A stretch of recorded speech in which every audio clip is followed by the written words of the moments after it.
July August মানবতাবিরোধী অপরাধের মামলায় সাবেক প্রধানমন্ত্রী শেখ হাসিনা ও সাবেক স্বরাষ্ট্রমন্ত্রী আসাদুজ্জামান খান কামাল সহ 3 জনের বিরুদ্ধে প্রথম সাক্ষীর সাক্ষ্য গ্রহণ শেষ হয়েছে।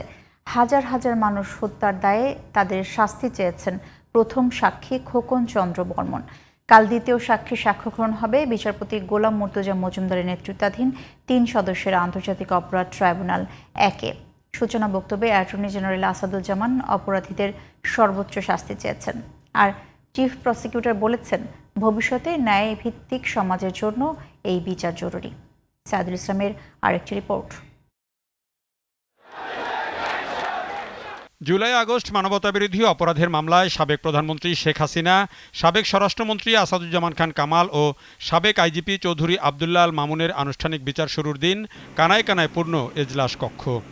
গ্রেফতারে থাকা অন্যতম আসামি সাবেক আইজিপি চৌধুরী আবদুল্লাহ আল মামুনকে হাতকড়া ও হেলমেট ছাড়াই রাজসাক্ষী হিসাবে ট্রাইব্যুনালে হাজির করা হয়। আসেন মামলার প্রথম সাক্ষী খোকন চন্দ্র বর্মন। শুরুতেই বক্তব্য রাখেন রাষ্ট্রের প্রধান আইন কর্মকর্তা আসাদুজ্জামান। বলেন, আজ একটা ঐতিহাসিক যুগ সন্ধিক্ষণের দিন।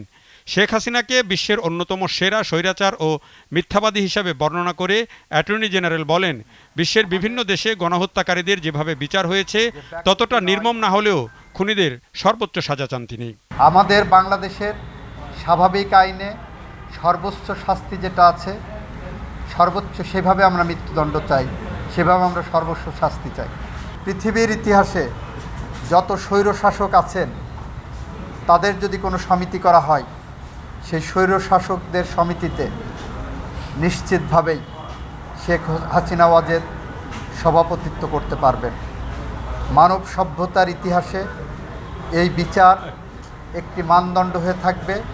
এরপর চিফ প্রসিকিউটর তার বক্তব্যে বলেন, এই নির্মম হত্যাকাণ্ডকে প্রমাণ করার মতো সব ধরনের তথ্য প্রমাণই তারা হাজির করবেন। দেশের স্বার্থেই এই বিচার জরুরি বলে মনে করেন তিনি।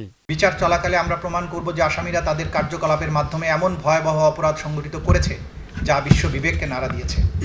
আমাদের গুরু দায়িত্ব হলো এই অপরাধের জবাবদিহিতা নিশ্চিত করা এবং আগামী প্রজন্মের জন্য ন্যায়ভিত্তিক এক নিরাপদ ভবিষ্যৎ রচনা করা।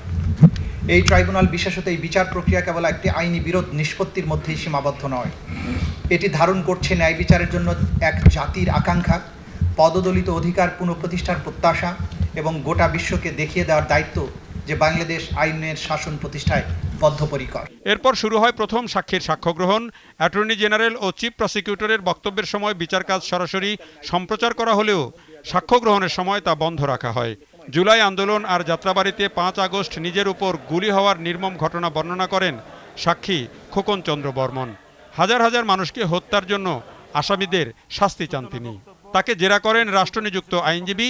বলেন, শুধু পুলিশের গুলিতেই হত্যাকাণ্ড হয়নি। এই সাক্ষীর এবং জবানবন্দির মধ্যে আমি যে জেরা করেছি এবং জবানবন্দির মধ্যে অনেক ফাঁক আছে, অনেক ব্যাপক ফাঁক আছে।